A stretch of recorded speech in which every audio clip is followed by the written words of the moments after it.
le pido al equipo que nos grabe para contrarrestar esta desinformación, estas horrendas tendencias que existen en los medios de comunicación corporativos y chayoteros.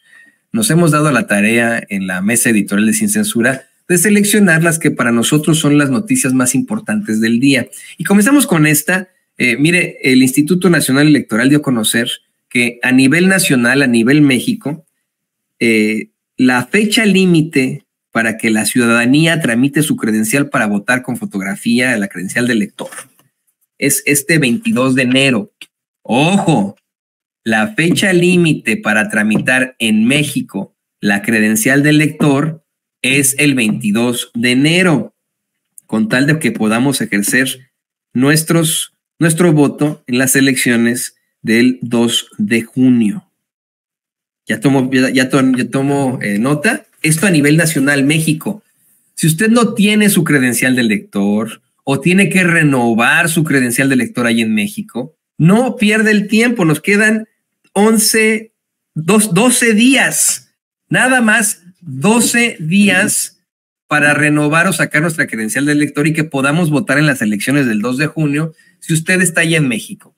Si usted está acá en Estados Unidos o en cualquier parte del mundo, acuérdese que también puede votar. Y para nosotros, la fecha límite se reduce aún más.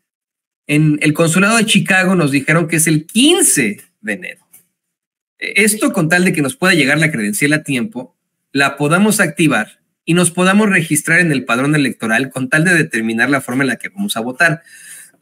Ya sea por voto electrónico, le ofrezco disculpas, este catarro no se acaba.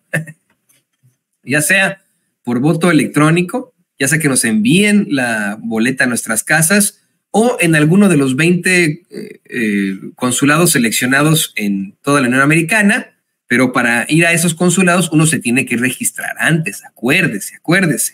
Y por eso es que le insistimos hasta el cansancio que este sábado habrá una jornada, mire, no nacional, mundial, en todos los consulados de México en el mundo para tramitar la credencial de elector. Tenemos hasta este sábado, 13 de enero, en todos los consulados de México en el mundo, usted puede tramitar su credencial de elector. A partir del 15 ya no va a poder usted tramitarla porque, o si la tramita, no le va a llegar a tiempo para registrarla a tiempo. ¿De acuerdo? Entonces, tome nota de eso. También le queremos comentar que el pobrecito de Marco Cortés, pues se exhibió solo, se empinó solo, escribió un tuit en las redes sociales, vamos a platicar más a profundidad, en Twitter X, escribió un tuit en el que exhibe que hizo un acuerdo para designar a un magistrado en Coahuila ante las elecciones en ese estado. Ya ve que en Coahuila fueron juntos el PRI, el PAN y el PRD y que impusieron a un priista en medio de la problemática que existía con Morena por los encontronazos y etcétera. Bueno, pues Marco Cortés nos habló hasta pruebas presentó de su cochupo con el PRI. Miren nada más. Acuerdo político electoral Coahuila 2023-2024, las firmas de todos estos vatos, ¿no? Es que qué bobo, de verdad, qué mal. Él mismo se exhibió y se empinó solito. Marco Cortés, dirigente del PAN, exhibe el cochupo, el acuerdo que hicieron para no solamente designar un magistrado, sino a varios otros funcionarios ahí en Coahuila, situación que es completamente ilegal, ¿no? Completamente ilegal. Pero pues él solito se empinó. Como sigue ocurriendo con la campaña que ellos representan, la campaña de Xochitl Gálvez, quien la volvió a pendejear. En una conferencia de prensa le preguntaron sobre los grupos fácticos en México y la señora no supo qué responder porque no sabe qué es un grupo fáctico. A ver, vamos a ver este momento tan interesante. Más adelante lo platicaremos a profundidad, pero fíjese cómo es que tiene que preguntarle a Marco Cortés, ¿no? Pues a buen árbol te arrimas, Xochitl. Luis Nájera, Río 12, por favor. Allá. Buenas tardes. En estos momentos de gira, ¿cuál es su posición respecto a los grupos fácticos que operan en el país y las si empujará usted las candidaturas ciudadanas que lo acompañan, municipios y estados. ¿Grupos fácticos se refiere al crimen organizado? O al gobierno. O al gobierno.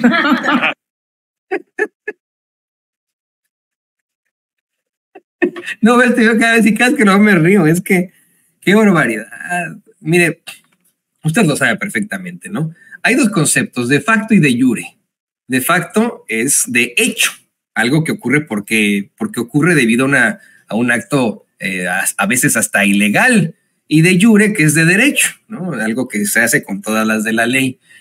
Algo que ocurre de facto es, por ejemplo, esta circunstancia ahí en Perú, cuando pues le hacen el golpe de estado al profe Pedro Castillo, que dicen que él lo cometió, ¿no?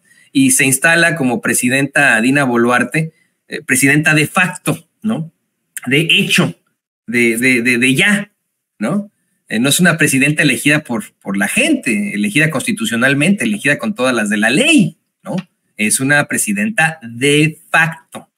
Los grupos fácticos en un país, en una nación, en una circunstancia, son aquellos que están no siempre al margen de la ley, pero pues que no tienen nada que ver con el gobierno, que son creados así X y ya. Puede ser la iglesia, puede ser los medios de comunicación, efectivamente Xochitl, pueden ser el crimen organizado, pero entre tantos, los grupos fácticos pueden ser como ese que la representa a ella, ¿no? Del que está detrás Claudio X González.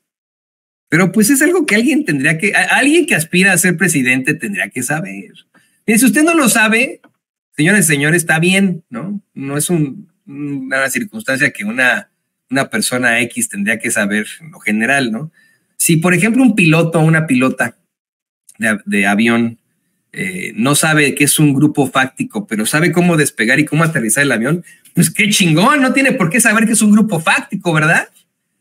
Si de pronto un médico sabe cómo operar a su paciente y salvarlo, pero no sabe que es un grupo fáctico, pues no hay pedo, pues, ¿no? Con que salve a su paciente está bien.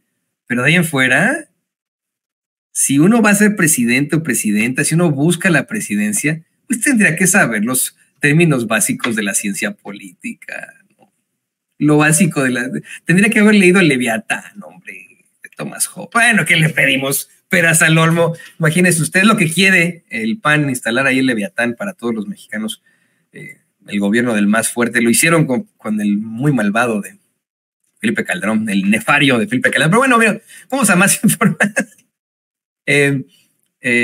Le quiero comentar también que ya designaron en Movimiento Ciudadano esta empresa que se detenta como partido político y que le pertenece a un tal Dante Delgado. Ya designaron a su candidato, quien estará representando al PAN Naranja, a otra fracción de la ultraderecha mexicana. Se trata de Jorge Álvarez Maínez, quien fue pues exhibido o motivado, sacado a la luz, gracias a nada más y nada menos que a la desgracia nacional Samuel García. Sí, señoras y señores, ayer pues hicieron una especie de transmisión en la que participó la única de estos personajes que podría conseguir votos y la única que consigue, en todo caso, que la gente los siga, la influencer Mariana Rodríguez. Por eso es que la gente los ve, ¿no? Salieron a decir que el candidato de Movimiento Ciudadano será el desconocido político Javier Álvarez Maínez. Insisto, no me malentienda, lo hemos entrevistado aquí en Sin Censura, pero pues de ahí en fuera es el personaje que recordamos por sus payasadas, como ir a Ucrania junto con otros políticos, hacer turismo de guerra, hacer planteamientos a favor de Margarita Zavala en tribuna, oponerse a todo lo que huela López Obrador y ser la voz de Movimiento Ciudadano para el golpeteo en la tribuna, en la Cámara de Diputados, etcétera, etcétera. Pero de ahí en fuera, pues desconocido sí es. Y este señor, pues es el que nominan ahí de la forma más chistosona en Movimiento Ciudadano. También le quiero comentar que efectivamente hay una serie de actos de problemáticas y de ataques en el pueblo hermano del Ecuador. Varios grupos que se identifican como miembros del crimen organizado han estado tomando calles, prisiones y hasta un canal de televisión, por lo cual el gobierno de ese país los determinó como un objetivo militar y el presidente de ese país determinó el estado de excepción para que las fuerzas del orden puedan actuar con la mayor fortaleza en contra de este tipo de grupos. Hay pues estos enfrentamientos sociales ahí en el hermano pueblo del Ecuador, con el que nos solidarizamos, por supuesto, siempre, y estaremos muy, muy pendientes de lo que pasa. Las imágenes son muy desafortunadas. Estos grupos del crimen organizado han estado asesinando policías y guardias, así como civiles, frente a las cámaras de sus teléfonos celulares, situaciones que han estado compartiendo en las redes sociales. Asimismo han estado incendiando coches en las calles, una situación muy fea y muy dura en la que se vive ahí en el Ecuador. Por cierto, que también irrumpieron en varias universidades de Guayaquil, y muchos de los estudiantes tuvieron que replegarse, tuvieron que hacer barricadas para enfrentarse a estos sujetos.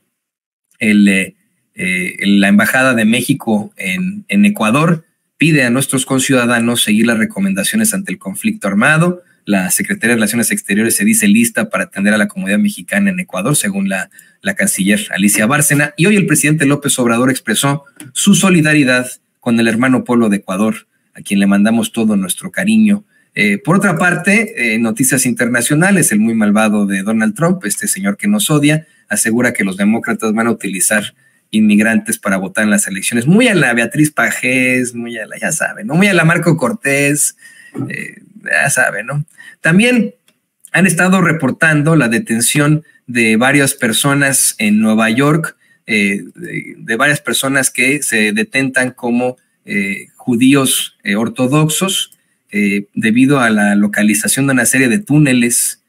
Han sido detenidos, han sido hallados una serie de túneles por debajo de una sinagoga que conectaba algunas calles allí en la ciudad de Nueva York. No sé si nos puede poner por ahí las imágenes, don David, para que la gente lo pueda ver. Es una nota que ya lleva la agencia Associated Press, para que la gente lo pueda ver ahí, estos túneles de los que se habla tanto. Miren, ahí se lo va a poner don David. Adelante, amigo, adelante. Ahí está, ¿no? La policía llegó, se enfrentaron a los manifestantes, bueno, estas personas que protestaban que les abrieran estos túneles. ¿Para qué son? No, nadie tiene ni la más remota idea. La policía está muy, muy pendiente de estos túneles en la ciudad de Nueva York. Muy importante ahí. Pues bueno, estas son las noticias más importantes para la mesa editorial de Sin Censura. Y con estas noticias de último momento, saludo a mi compañero y amigo Vicente Serrano, con quien hacemos directamente hasta Santana, California. Vicente, te abrazo, te saludo, te doy un abrazo de hermanos. ¿Cómo estás, mi querido Toño? Te saludo con mucho gusto. Estamos a las afueras